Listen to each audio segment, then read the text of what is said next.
Hola, muy buenas. Estamos aquí reunidos para discutir un tema que nos parece de rabiosa actualidad. Vamos a analizar en este programa de Sibila Forum la cuestión de las aulas, si las aulas del futuro tienen que seguir siendo como las son hasta ahora, con todo lo que ello implica. Para poder hablar de este tema, tenemos aquí una serie de expertos invitados que nos van a deleitar con sus magníficas opiniones. Tengo aquí a mi derecha tener la suerte de tener a Pep García. Pep, hola, ¿cómo estás? Hola, buenas tardes. Pep García dirige una multinacional que creo que estáis en Estados Unidos, en China, en Turquía y en otros lugares del mundo que me pierdo la cuenta. Tenemos a unos 80 países del mundo. Me parecía que era algo así, unos pocos. Entonces me parece que también llevabais una interesante línea de crear mobiliario tecnológico adaptado para lo que pueda ser el aula del futuro y por esto contamos con tu valiosa participación. Estamos trabajando en ello y estudiando el tema, sí. Muy bien, tenemos por nuestra parte a otro invitado especial, Miguel Ángel Oliva. Diriges la Fundación Creativación, que desarrolláis diferentes proyectos creativos y tecnológicos. ¿Es así? Sí, nosotros principalmente nos dedicamos a fomentar la creatividad para convertirla en innovación. Esto es lo que significa creativación y lo hacemos especialmente en el ámbito educativo. Muy bien. Por otra parte, contamos con dos valiosos expertos ya habituales en nuestro programa. Por una parte tenemos a Javier Fábregas. Javier, ¿cómo estás? Buenas tardes, muy bien, muchas gracias. ¿Puedes dirigirnos unas palabras a la audiencia? Bueno, muchísimas gracias por invitarme. Yo, como veis, no soy el más joven. Y aquí vengo, pues como decía Cicerón, que su primer libro, y que debería ser de obligada lectura, el De Senectute, en el que estamos aquí por viejos por experiencia, no viejos por la edad. Muchas gracias por invitarme. Un placer, Javier. Y por otra parte tenemos a Héctor Zapata. Héctor Zapata, CEO tecnológico de la Fundación Obicex, desarrollas proyectos de realidad aumentada, de realidad virtual, y creemos también que tu aportación desde el punto de vista de lo que debe ser la hora del futuro va a ser también igualmente valiosa. ¿Es así? Bueno, así lo espero. La verdad es que es algo que a mí me interesa muchísimo por ser alguien muy íntimamente ligado tanto a la docencia como a las nuevas tecnologías aplicadas a la comunicación, con lo cual espero aportar cosas interesantes. Sin lugar a dudas. Empezaríamos preguntando primero a Javier, que quizá tiene un poco más de bagaje por aquello de que es el más joven, creo que has dicho, del grupo. Sí. ¿Las aulas de hoy sirven o no sirven? Bueno, no soy yo quien deba juzgar... Espero que sí. Quien deba juzgar si sirven o no sirven. Desde luego, para algo sirven. Lo que no sé si sirven todo lo que quisiéramos que deben servir. Me parece muy interesante y muy oportuno esta discusión sobre el aula del futuro. Porque en estos momentos de tan enorme y rápida progresión y evolución tecnológica, pues estamos obligados a replantearnos prácticamente todo. Y el aula es una de ellas. Yo no soy un gran experto en la docencia y en la formación, pero si tuviera que apostar por cómo tiene que ser el aula del futuro, deberíamos empezar por la esencia del aula, por el proceso docente. Creo que el profesor, el que imparte el conocimiento, debe estar en el centro de todo el proceso. Convertir al profesor en una profesión de élite, creo que debería ser uno de los primeros objetivos de cualquier país. De hecho, hay algunos países que utilizan ya la frase del 30%, es decir, convertir el 30% de los mejores alumnos, los más avanzados y los más de mejores notas, convertirlos casi obligatoriamente al mundo educativo, al mundo docente.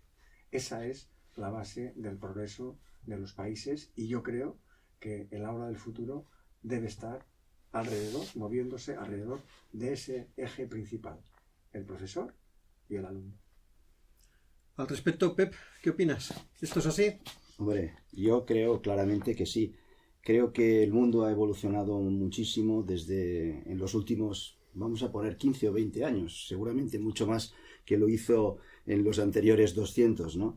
Y creo que estamos viviendo en un momento de cambio de paradigmas. Y uno de los paradigmas que está cambiando, porque además debe seguir a la sociedad, es el paradigma pedagógico, ¿no? Creo que nos estamos replanteando a nivel pedagógico qué es lo que se debe enseñar, cómo se debe enseñar, dónde se debe enseñar y para qué se debe enseñar. Por tanto, el lugar en donde se tiene que dar el acto diríamos, de enseñanza-aprendizaje es fundamental y creo profundamente que debe cambiar. En este sentido, yo creo que la pedagogía, que como objetivo tiene plantearse cuál va a ser el mundo del futuro, porque en el fondo tiene que integrar a los estudiantes a un mundo del futuro que es incierto. En las mismas empresas muchas veces no sabemos qué profesionales vamos a solicitar de aquí 3 o 4 o 5 años. El gran reto de la pedagogía tiene que ser ese, ¿no? Visionar el futuro y adaptarse. Por tanto, para mí, y esto supongo que lo veremos luego en la discusión, el aprendizaje está cambiando. El aprendizaje va a ser mucho más ubicuo. Estamos en el mundo de Internet, en donde el conocimiento, el acceso al conocimiento está en la red. Estamos hablando de un aprendizaje en donde el aula tendrá una importancia importantísima, pero no será el único lugar donde se aprende. Y por tanto, creo que adaptarse a esa nueva realidad es una de las asignaturas pendientes que tenemos en este momento. No quiero alargarme más, espero que luego debatamos sobre ello. De ninguna manera, ya no podrás decir nada más, pero te agradecemos tu introducción. Miguel Ángel, al respecto, ¿qué opinas tú? Hombre, por supuesto que las aulas, igual que cualquier otro espacio, pues deben evolucionar. Igual que estaba pensando, evolucionaría, pues, o han evolucionado y lo están haciendo y lo harán más en el futuro, un quirófano de un centro hospitalario, ¿no? En alguna ocasión he escuchado un poco una anécdota que lo simplifica todo muchísimo, pero que viene a representar un poco el tema que estamos hablando, ¿no? Y es que probablemente un médico que lleve, pues no sé, 20 años sin ejercer la profesión, un médico cirujano, que por lo tanto pues su ocupación es la de operar, y dejara 20 años de ejercer su profesión, volvería a incorporarse y a entrar en un quirófano y no sabría cómo manejarse, porque diría, esto no tiene nada que ver con lo que yo hacía hace 20 años atrás, ¿no? Sin embargo, bueno, si hiciéramos la comparación con un maestro, pues probablemente entraría en un aula y básicamente encontraría elementos muy parecidos a los que había hace 20 años y al cabo de un ratito, después de aprender a manejar las pizarras digitales, que es la principal innovación que se ha incorporado de una forma, podríamos decir, generalizada en las aulas, pues se sabría manejar perfectamente, ¿no? Eso sí, lo explico simplemente para un poco ¿no? ejemplificar que hasta el día de hoy no han evolucionado de una forma extraordinaria, es evidente, ¿no? Es decir, los pupitres, las mesas, la disposición del maestro, etcétera, pues a mi modo de ver, visito bastantes escuelas, no ha evolucionado sustancialmente, ¿no? Estoy muy de acuerdo en que evidentemente el entorno influye y nos condiciona. Es decir, un entorno que nos estimula es muy altamente probable que pues, saque de nosotros nuestro estímulo y por lo tanto respondamos positivamente. Y también es evidente que hoy los alumnos, sean más pequeñitos o más mayores, fuera de las aulas tienen muchos más estímulos que los que pueden encontrar en el interior de una aula y por lo tanto su predisposición natural en principio es menor en el aula que no fuera de la misma. Estamos empezando el curso académico y solo hace falta preguntar a cualquier niño que se reincorpora al colegio, oye, ¿qué tal? ¿Qué ganas tienes tú de empezar el colegio otra vez? Hombre, pues la verdad es que no muchas. ¿Por qué? Porque fuera del colegio me lo paso muy bien. Es decir, tengo muchas alternativas y es cierto, hoy vivimos en un mundo donde existen cantidad, ¿no? Pep lo decía, ¿no? De elementos donde las personas podemos interactuar y de repente vamos a una aula donde todo es mucho más estático, donde, bueno, hay un profesor que es el que tiene el conocimiento y que lo distribuye a los alumnos, ¿no? Yo no para contradecir lo que decía Javier antes, pero sí para complementarlo, pienso que precisamente las aulas del futuro a quien tienen que dar mayor protagonismo es al alumno y que el alumno pues aprenda sin necesidad tal vez de que haya alguien que imparta la sesión magistral, ¿no? Sino que sea más bien alguien que facilite, que conduzca, etc. Muchas gracias. Ampliaremos. Gracias, Miguel Ángel. Al respecto, Héctor, ¿quieres añadir alguna cosa más a los comentarios de los compañeros? Bueno, yo creo que nuestros dos expertos cada uno han planteado una parte vital del problema y creo que lo han hecho magistralmente. Por un lado, Pep nos ha dicho que el mundo está cambiando y es totalmente cierto. Venimos de un mundo mucho más estático en el cual, pues a lo mejor hace 50 años uno acababa sus estudios, empezaba a trabajar en una empresa y podía quedarse allí toda la vida. Eso ha cambiado completamente. Hoy en día eso ya prácticamente no existe. Y si te quedaras en la misma empresa, cambiaría completamente el trabajo que desarrollarías en ella a lo largo del tiempo. Pero por otro lado está lo que dice Miguel Ángel. Frente a esto, las aulas se han permanecido completamente inmóviles. Estamos enseñando, en la mayoría de los casos, y tristemente estamos enseñando a los alumnos prácticamente igual que hace 50 años, lo cual parece un craso error. Si el mundo ha cambiado, ¿por qué las aulas no cambian también? Yo me permito, y ya cederé la palabra, me permito apuntar hacia un criterio claro de eficiencia. Tenemos una gran ventaja con las nuevas tecnologías. Hace 50 años, decía, pues no había más remedio que en cada aula hubiera un profesor que explicara la lección a los alumnos. Y hoy en día es completamente absurdo este planteamiento. No tiene ningún sentido tener miles de profesores en miles de aulas diciendo lo mismo, cuando tenemos tecnología suficiente para coger al mejor profesor, al mejor discurso, hacer la mejor postproducción y crear la mejor lección posible de cada una. Y entonces, estoy de acuerdo con lo que decía Javier, el papel del profesor tiene que ser central, pero tiene que ser otro. El busto parlante tiene que desaparecer, el profesor tiene que ser un tutor, tiene que ser un acompañante al aprendizaje del alumno. Una de las cuestiones que nos preocupa en torno a todo lo que se ha comentado ahora en este plató es que realmente tal y como nuestros asistentes, nuestros compañeros profesionales están aportándonos el punto de vista de que hay que cambiar, que hay que evolucionar, la cuestión que surge, que se nos plantea es si tantos cambios hay que introducir en nuestras aulas, ¿hay alguien verdaderamente preparado para estructurar un programa docente o unos contenidos que realmente sepan hacia dónde tienen que evolucionar los alumnos? Porque a veces surge la duda o surge la cuestión de si que hay que innovar tanto, si hay que introducir tablets en las clases, pantallas tecnológicas interconectadas. Acaba apareciendo al final una especie de vorágine que bien nadie sabe hacia dónde evoluciona o hacia dónde se quiere ir. Es decir, no sabemos qué tipo de sociedad vamos a tener en los próximos años porque no se plantea desde ningún lugar. Al respecto, quizá querríais decirnos algo. Miguel Ángel, ¿querrías decirnos algo así? Sí, por supuesto. Para cambiar el ritmo y el tono. Es muy cierto lo que estás apuntando, ¿no? Es decir, tengo la oportunidad de poder dialogar con distintos maestros y docentes y directores de escuela y responsables de estudios, etcétera. Y en este momento, pues sí, viven una especie de estrés educativo, ¿no? Porque parece que todo lo que han hecho hasta ahora pues no sirva y que se tenga que hacer todo de nuevo, ¿no? Bueno, yo no sé si se tiene que hacer todo de nuevo o no, se tiene que evolucionar bajo un denominado paraguas de nueva educación. Es cierto que se promueven un montón de iniciativas distintas que van desde la robótica hasta cualquier tema tecnológico o al aprendizaje de múltiples idiomas para tener una capacidad de comunicarse en un mundo global, ¿no? Bien, vamos a intentar pues que estas cosas puedan seguir un cierto orden. Y por el otro lado, existe una administración que bueno, de una forma u otra legisla, ¿no? Y que normalmente pues suele ir un poco por detrás de este tipo de cambio, ¿no?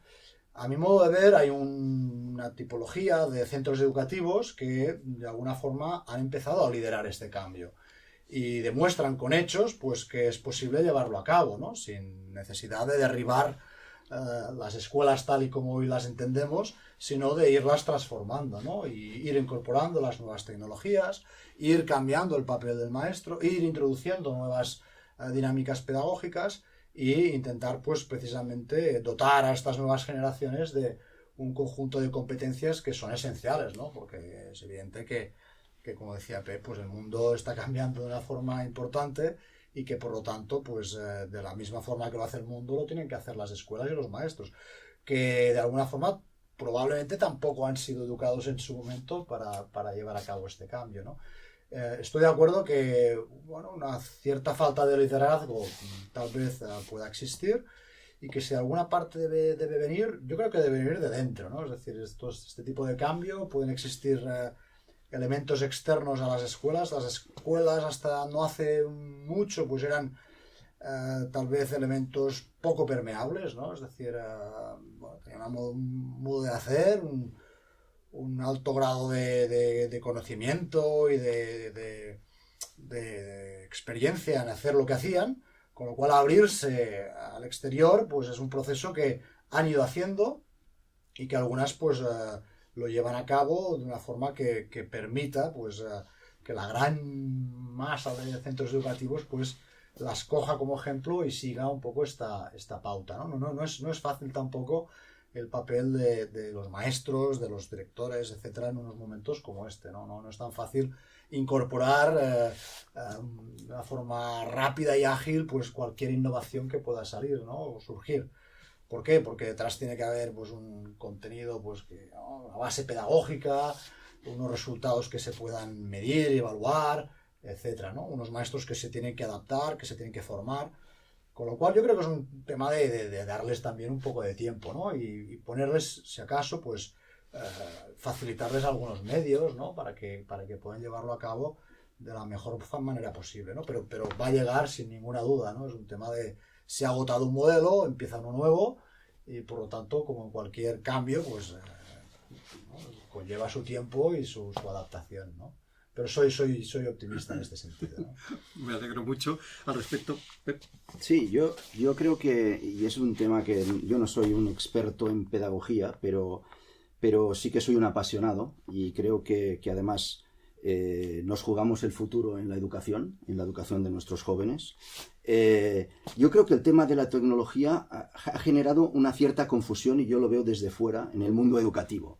O sea, la mayoría de forums y think tanks que hablan de la innovación en la educación, por lo que he leído, y además la mayoría de ellos son expertos y profesores, opinan que es la pedagogía la que tiene que mandar. Y a mí me ha dado la sensación de que nos ha entrado la fiebre de la tecnología y hemos intentado que cada niño tenga un iPad en una clase y no hemos cambiado el método ni la forma como enseñábamos. Y entonces, para mí, eso es un fracaso clarísimo, porque la tecnología no está integrada en el sistema educativo de forma natural, porque para eso tenemos que diseñar cómo enseñamos, el contenido, qué enseñamos, cómo enseñamos, dónde enseñamos, lo que decía antes. Entonces, casi toda la comunidad educativa está de acuerdo en que si tuviéramos que apostar por más tecnología o por más calidad en los profesores, entendiendo, y estoy de acuerdo con todo lo que se ha dicho, que ahora en el nuevo modelo educativo creo que es el alumno el verdadero protagonista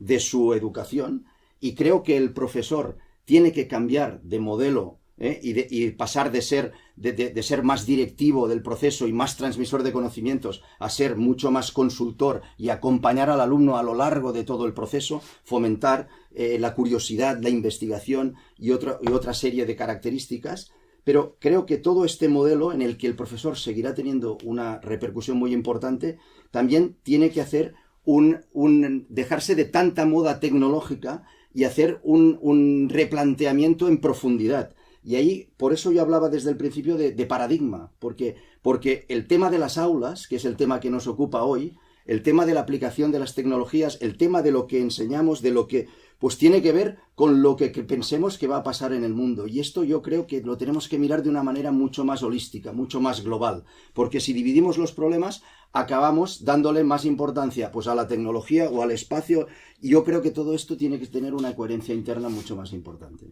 Gracias, Pep. Héctor, ¿algún comentario? Sí. Bueno, muy de acuerdo contigo. O sea, obviamente la tecnología por la tecnología no tiene ningún sentido, ni en la educación ni en ningún otro ámbito, y es muy, muy importante plantearnos qué es lo fundamental que debemos enseñar a los alumnos.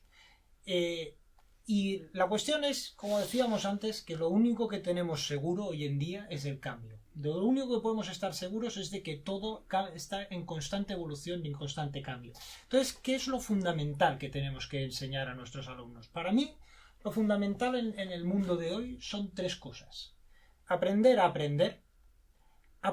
crear y aprender a colaborar. Básicamente estas son las tres claves, las tres aptitudes básicas que el alumno tiene que conocer, porque a lo largo de toda su vida va a tener que aprender y adquirir conocimientos nuevos, va a tener que crear cosas, va a tener que aplicar la creatividad y va a tener que poder trabajar en equipo y colaborar con otros. Y eso es lo que tenemos que potenciar desde el principio. La memorística hoy en día ya no tiene ningún sentido con las tecnologías. Y muchas otras aptitudes clásicas que se han ido enseñando realmente, o sea, pueden cambiar constantemente. Pero estas tres que menciono yo creo que es la base de cualquier educación y quizá no lo estamos haciendo muy bien. Javier. Bueno, hay algunas opiniones que contradicen algo de lo que dices tú, sin embargo... Qué bien, por fin polémica. Fantástico. Claro. Dice el profesor Gregory Lurie, que conocerás bien, que no hay ningún modelo pedagógico que no tenga una buena parte de codos.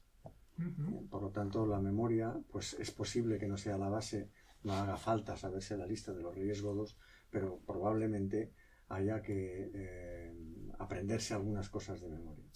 Es curioso que una de las cosas que más se demandan en las empresas actuales no son tanto los conocimientos, sino las actitudes. Porque recordemos que los grandes hombres de la humanidad han tenido siempre una característica que no deja de ser preocupante, y es que todos han trabajado o trabajan muchísimo. Y esa característica puede que no se esté fomentando lo suficiente. A lo mejor en las escuelas hay que trabajar desde luego el mundo del conocimiento y transmitir ese conocimiento, pero quizás sea muy importante trabajar en las actitudes, aprender a colaborar. Estamos desde luego en la sociedad del aprendizaje. El que no aprenda a aprender lo va a tener crudo dentro de ya, pero desde luego fomentar e instruir y transmitir determinadas actitudes, que son las que se miden hoy. Hay encuestas y rankings perfectamente definidos sobre que las empresas demandan hoy aspectos y cosas que deberían ir de soi, como dicen los franceses, ¿no? La honestidad, los principios éticos, el espíritu de sacrificio, el espíritu de colaboración. Bueno, pues a lo mejor hay que también crear un ambiente tal que estimule y que haga que los chicos crezcan en ese tipo de ambiente. No hemos hecho, por cierto, distinción entre un aula de párvulos y un aula de universitarios, que probablemente en este recorrido no todas tengan que ser iguales o no todas puedan ser iguales. Son mucho mejores las de párvulos. Claro, exactamente. Y más importantes. Sin ninguna duda. Sí, sin ninguna duda. Vamos para atrás, ¿no? Porque, o sea, tú ves una aula de párvulos, o de preescolar, como le llaman hoy, y todos son colores, y son mesas agrupadas para trabajar en equipo, y son materiales diversos para, ¿no? Para pintar en la pared, llevar a cabo alguna cosa, ¿no? Y sin embargo vas a una aula universitaria y normalmente son hileras de pupitres, ¿no? Normalmente en grada, porque son muchos alumnos. Con lo cual, cuando son muchos alumnos, otro tema que me gustaría pues tratar, y que creo que aquí precisamente la tecnología ofrece una ventaja extraordinaria, ¿no? Es tratar a todos los alumnos por igual, ¿no? Es decir, el modelo educativo convencional, tradicional, donde había pues un maestro que compartía unos conocimientos o intentaba desarrollar unas actitudes, lo hacía dirigiéndose a todos los alumnos más o menos por igual. Evidentemente que podía prestar atención mayor o menor a algún tipo de alumno por sus características concretas, ¿no? Pero la tecnología permitiría, ¿no? ¿Verdad? Que la educación pudiera ser mucho más personalizada, ¿no? Y por lo tanto, yo creo que al final todo esto se trata, sí que se puede tratar de empresas y de tener a unos profesionales y tal cual, pero se trata de personas y de potencial humano, ¿no? Al final, yo creo que la educación debe servir para que una persona desarrolle toda su plenitud, ¿no? Todo su potencial, y a partir de aquí, oye, pues ya él se dedicará a hacer lo que le parezca más oportuno, ¿no? Para que haya polémica, yo dejaré hablar a Javier porque casi se le cae el bigote porque quería replicarte Bueno, y le estoy conteniendo para que lo pueda hacer un fantástico. poco más. Unido a lo que va a comentarnos Javier a continuación y por generar un poco más de polémica, se me ocurre introducir un elemento diferencial, ni que sea porque lo tratemos. Hablamos mucho del cambio pedagógico, de cambiar las aulas, de que tal vez la disposición no sea la adecuada, de que si la tecnología no irrumpe con la verticalidad o el sentido que tendría que irrumpir. Yo me atreveré a hacer la siguiente reflexión. ¿Y es posible y viable y al tiempo interesante cambiar el status quo? ¿Qué quiero decir con esto? Son muchos los profesores, son muchos los negocios en forma de academias, de empresas que se dedican a la formación, que abrazan el modelo educativo tradicional porque de hecho ya han hecho con eso su modus vivendi. El hecho de decir vamos a introducir cambios genera mucho nervio, mucha crispación en aquellos profesores que simplemente no han aspirado a otra cosa en su vida que ser lo que habían aprendido de sus mayores o de profesores de otros años y ahora se encuentran en una posición que realmente les contraviene, les supone problemas de readaptación y claro, no es un colectivo baladí. Es un colectivo muy numeroso y si vamos a la administración pública, donde son profesores de la pública, con toda la fuerza que conllevan, esto supone todavía una resistencia mayor. La resistencia al cambio de esta gente es muy importante y esto nos puede llevar a la reflexión siguiente de si cambiar, querer introducir tantos cambios no nos puede llevar a una desirregularización del mercado, de tal manera que se produzca un caos no deseado y no buscado, por querer formar a mucha gente cuando todavía no hay construida una respuesta cierta detrás. Formamos a mucha gente para que sean muy buenos y luego ¿qué? Javier, por favor, te había quitado, me habías pedido palabra ahí. Yo no iba, esto lo recogemos después, ningún problema. Aquí hay tela, aquí hay tela. Pero vamos, Sí, tela, pero vamos. En todo caso, quepa pensar que la tensión ante el futuro y la dificultad de la prospectiva, por cierto, objeto y magnífico objeto de este fórum y de la serie de fórums Sibila que seguirán en el futuro, está en todos los sectores. Todo el mundo está tensionado con eso porque nadie, ni una sola empresa en el mundo es hoy capaz de ver más allá de 2, 3 o 4 años y ver si puedo aguantar y virgencita, si no que me quede como estoy. Por lo tanto, esto también afecta a este sector. Solo quería complementar lo que decía Miguel Ángel en cuanto al área universitaria, que era mi complemento a lo que tú decías antes. Como reciente alumno universitario, observo que la formación universitaria, no sé cómo es la de párvulos, porque no he hecho ningún curso de párvulos recientemente, pero sí universitario, y me parece simplemente penoso. Tengo un hijo que está terminando la carrera de ingeniería industrial, yo soy ingeniero industrial también, y puedo hablar con él de los contenidos de las clases, de los problemas que le ponen y de cómo enfocan las clases, como si fuera exactamente con un compañero mío de hace 43 años que terminé la carrera. Exactamente igual. La única diferencia es que yo las ecuaciones diferenciales las dejaba indicadas porque las herramientas para resolverlas eran complejos y él ahora utiliza un pequeño ordenador donde puede llegar a decir que esa ecuación diferencial es 3,2. Punto. Esa es la única diferencia. Pero eso quiere decir, una vez más, que la tecnología no está integrada en el sistema educativo. O sea, yo creo que la tecnología tiene un potencial brutal, y pedagógicamente también. Cuando Miguel Ángel hablaba de la adaptación, de la personalización, la inteligencia artificial nos permite prácticamente... Tendremos un programa específico para No, ello. pero nos permite personalizar el avance de un alumno en unas asignaturas, ¿no? Hablamos ya no hablamos de párvulos, pero el gran problema vuelve a ser el de siempre. Si tu hijo utiliza el ordenador solamente para facilitar la resolución y no está integrado en lo que ellos realmente aprenden, a mí me parece que aquí estamos perdiendo un valor brutal a nivel de sociedad, no a nivel... y claro, es cierto que estamos hablando de párvulos hasta... Héctor, ¿quieres comentar algo al respecto para que demos juego a todos? Estoy muy de acuerdo con lo que estás comentando, Pep, y aquí hay una cuestión que es crucial, y es que cada alumno es diferente.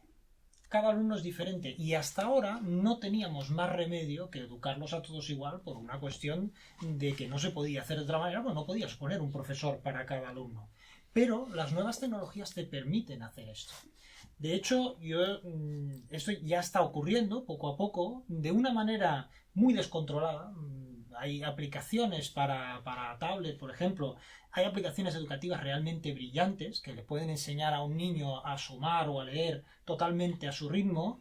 Y Pep introducía el tema de la inteligencia artificial. Yo estoy absolutamente convencido de que igual que hoy tenemos asistentes pues como el Siri o el Alexa, asistentes que te pueden ayudar, estoy convencidísimo de que dentro de unos 5 años habrá profesores virtuales, tutores que estarán totalmente pendientes del niño y verán cuáles son sus lagunas, le propondrán ejercicios para reforzar las partes que le cuesten más y le acompañarán a lo largo de su aprendizaje de una manera totalmente personalizada. En realidad, leí hace poco que Google ha hecho un experimento, ¿no? Creo, en una escuela norteamericana con un conjunto de cámaras que visualizan las reacciones faciales, ¿no? de los alumnos en función de las temáticas que se van exponiendo, y a partir de estas reacciones saben pues cuál es su grado de atención, de motivación, de interés por la temática, etcétera, ¿no? Y a partir de estas reacciones pues evidentemente pueden actuar de una forma u otra, y según lo que leía, Google tenía la intención de equipar a todas las escuelas o a todas las aulas de Estados Unidos de este tipo de tecnología, ¿no? De simplemente observar las reacciones para poder personalizar un poco estos temas de ofrecer unos contenidos pues mucho más enfocados y dirigidos, ¿no? Y en relación a lo que tú exponías, nosotros venimos de hacer una experiencia muy interesante que consistía pues en reunir en un mismo espacio, en un mismo auditorio, a tres tipos de públicos que normalmente no participan de forma conjunta en una actividad, ¿no? Por un lado teníamos un público que era pues, empresarios, ¿no? Directivos de empresas. Por el otro lado teníamos maestros. Y en tercer lugar, padres de familia, ¿no? Y los juntábamos a los tres. Ya te he dicho que no es algo muy habitual. Los directivos o los empresarios van a sus foros de empresarios. Los maestros pues van con sus otros maestros a hablar de modelos educativos y de pedagogía, de lo que estamos hablando hoy. Y los padres, pues los padres pobres hacen un poco lo que pueden. Esta es la verdad, ¿no? Porque entre yo creo que un elemento de debate también es el tiempo, ¿no? De dónde sacan los profesores, los padres, etcétera, el tiempo necesario para hacer todo este cambio y este proceso, ¿no? Pero en cualquier caso, a lo que iba, juntamos a los tres tipos de públicos simplemente para poner en relevancia el extraordinario momento en el que estamos viviendo, ¿no? En donde pues se están produciendo una serie de cambios que ofrecen oportunidades y retos al mismo tiempo, y que por lo tanto esto después justifica el hecho de que cada cual en sus tres ámbitos tenga que llevar a cabo alguna iniciativa, ¿no? Es decir, que encuentren un por qué es necesario impulsar determinadas iniciativas en los colegios, desarrollar determinadas competencias en los empleados, en las empresas, o incluso pues a nivel familiar intentar pues de alguna forma conducir a nuestros hijos hacia una sociedad pues que es cambiante y que, como decía hace un momento, pues evidentemente que generará un conjunto de oportunidades extraordinarias de la mano de las nuevas tecnologías, pero también importantes desafíos, ¿no? Nos podemos convertir todos en seres totalmente, ¿no? Casi programados, ¿no? Porque ya nos ofrecen, pues en función de nuestro perfil, de lo que consultamos en internet, etcétera, nos personalizan los contenidos que creen que pueden ser de nuestro interés, prescindiendo de que tal vez pues podamos, ¿no? Hacer un salto un poco mayor para explorar otros ámbitos de interés o de curiosidad que podamos tener, ¿no? Y esto al final nos acaba ¿no? clasificando de una forma tan extrema que, a mi modo de ver, también representa pues un cierto empobrecimiento, ¿no? Del individuo y de distintos aspectos que le pueden interesar a lo largo de su vida, ¿no? Muy bien. Ahora le pediría a nuestros asistentes si serían capaces de darnos una sugerencia de cómo una tecnología puede mejorar el rendimiento académico de unos alumnos. Héctor, si tú tuvieras que sugerir una tecnología para introducir dentro de un programa pedagógico, ¿cuál sugerirías tú? Sin duda, la realidad virtual y aumentada, porque ¿Eso es una o son dos? en realidad son una misma cosa. Realidad, digamos, para simplificar, realidad virtual. La realidad virtual lo que te permite es literalmente coger a la persona e introducirla en aquel mundo que tú quieras. ¿Quieres decir que si yo pongo así la mano, aparecerá aquí una bola del mundo dando vueltas delante mío y podrán ver los alumnos cómo es la esfera terrestre? Sí, más lejos. Y si te pones unas gafas de realidad virtual, podrás volar a cualquier lugar de este mundo virtual. Claro, cuando tú tienes una herramienta con este potencial a tu alcance, las posibilidades son ilimitadas. Puedes coger a los alumnos y meterlos dentro de un átomo para estudiar la fisión nuclear, o puedes llevártelos al Jurásico, o puedes llevártelos al Imperio Romano o al espacio exterior. Y realmente pueden adquirir los conocimientos como si los tuvieran delante. Esto es un potencial enorme por explorar. Lo que ocurre es que es un poco lo que decíamos al principio. Difícilmente esto se va a hacer de una manera organizada desde, digamos, la administración, crear estos contenidos pedagógicos. Sería una inversión a nivel de Estado totalmente ridícula para el retorno que podemos conseguir, pero difícilmente se va a hacer. Y ahora, hoy en día, lo que tenemos son experiencias hechas por compañías privadas, por empresas pues que venden una experiencia de viaje por el sistema solar o viaje al interior del cuerpo humano, que son absolutamente espectaculares y nos dan una idea del enorme potencial que hay detrás. ¿Podemos ver un vídeo de lo que estás comentándonos ahora? Sin duda. Yo creo que ya lo están viendo nuestros espectadores. La tecnología es genial. Javier, y un ingeniero nuclear de hace 43 años, Así es. ¿cómo enfoca estas tecnologías dentro del ámbito de la pedagogía? Yo creo que no deberíamos llegar a la disyuntiva de que es preferible si un mal maestro o un mal profesor con buenas herramientas tecnológicas o un buen maestro o profesor sin ellas, asumiendo que el profesor o el maestro no tiene que ser el perfil clásico, sino que naturalmente puede adoptar perfiles más de conductor, tutor, acompañante y no solo transmisor de sus conocimientos.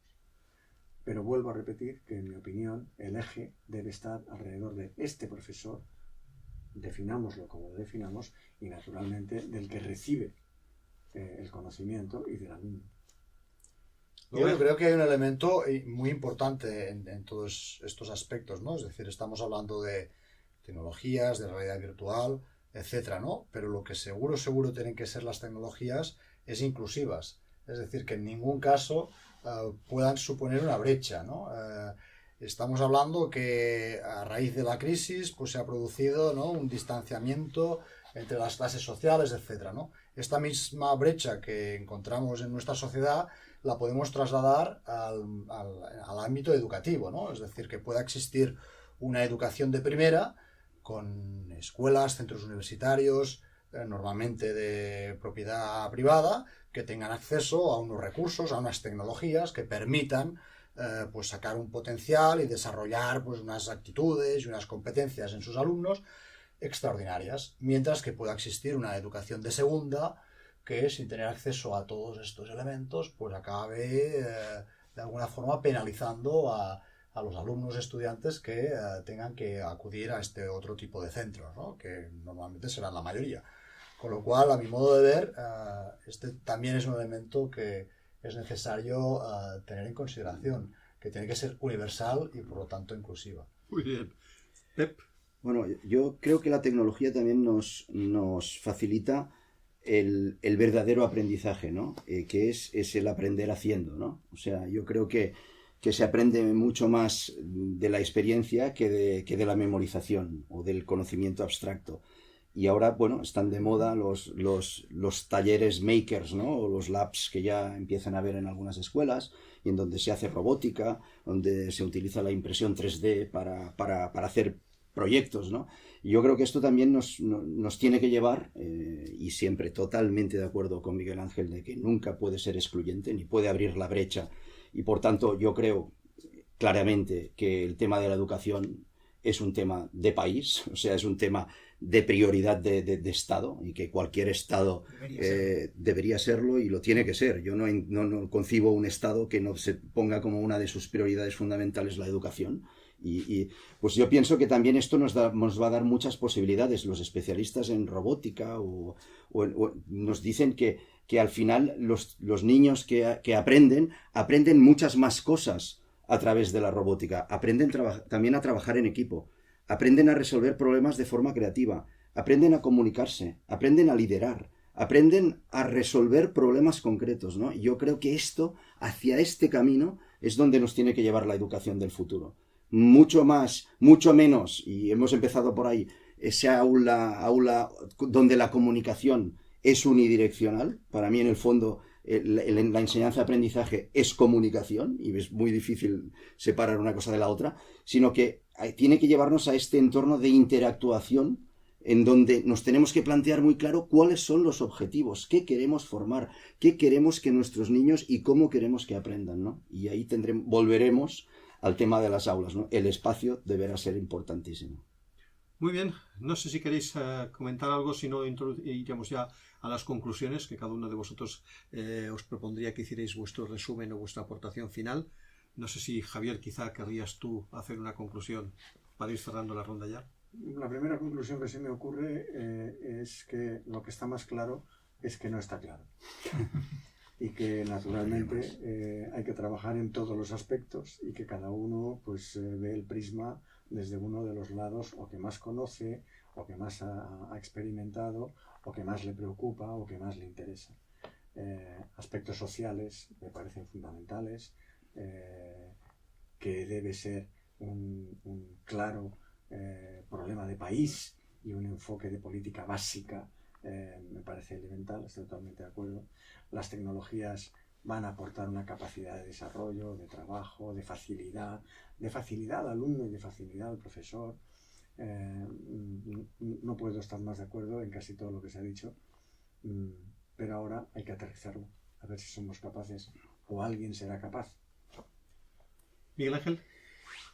Yo no sé si bien sería a modo de conclusión o de incorporar todavía algún elemento adicional, ¿no? Pero en cualquier caso, pienso que las aulas deberían ser, pues, precisamente espacios que estimulen muchísimo a los alumnos, que los motiven, que desarrollen su creatividad, que permitan el trabajo en equipo, algunos de los elementos que ya hemos comentado, y sobre todo que hagan que ese alumno, pues, quiera volver al día siguiente, ¿no? Es decir, al final, si tú tienes ganas de volver a un sitio donde te pasas unas cuantas horas del día, cada uno de nosotros nos pasa exactamente lo mismo en nuestros lugares de trabajo, ¿no? Nos sentimos más a gusto o no nos sentimos tan a gusto. Si nos sentimos más a gusto, pues rendimos mejor. Es que es así. Si en ese lugar de trabajo a más nos proponen aspectos que nos hacen sacar de nosotros mismos lo mejor que tenemos, pues vamos encantados de la vida, encima nos pagan, ¿no? Pues a un alumno encima le ponen buenas notas, ¿no? No sé cómo decírtelo. Sin embargo, si es un sitio donde siempre más o menos hay lo mismo y donde tú puedes preguntar a tus hijos, una práctica que hago habitualmente, ¿no? Prácticamente a diario, ¿qué tal, cómo te ha ido hoy en la escuela, ¿no? Bueno, pues como siempre, ¿no?